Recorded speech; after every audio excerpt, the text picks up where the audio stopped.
கலவிட்டு போய் இருக்கீங்க, நல்லா இருக்கீங்களா? ஆண்டவர் உன் கூட இருந்தாங்கன்னா உயர்வு நிச்சயமாக இருக்குது. யோசேப்பு 30 வயசுல தேசத்துக்கே அதிகாரி ஆனார். காரணம் என்ன? அவருக்கு ஞானம் இருந்தது, எல்லாமே இருந்தது. ஆனாலும் ஆண்டவரை அவர் முன்பாக நிறுத்தியிருந்தார்.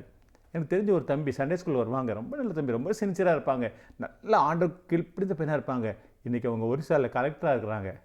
பார்த்தியா, சின்ன வயசுலேயே ஆண்டவர் உன்னை உயர்த்தணும்னு முடிவு பண்ணிட்டாருன்னா நீ அவருக்கு உண்மையாக இருந்தேன்னா அவர் கட்டாயம் உயர்த்துவார்.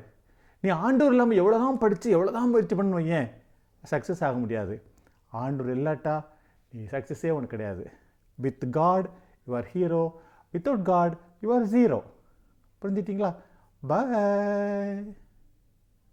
யோசேப்பு எகிப்தின் ராஜாவாகிய பார்வோனுக்கு முன்பாக நிற்கும்போது 30 வயதாக இருந்தான். யோசேப்பு பார்வோனுடைய சந்ததியிலிருந்து புறப்பட்டு எகிப்து தேசம் எங்கும் போய் சுற்றி பார்த்தான். ஆதியாகமம் 41:46.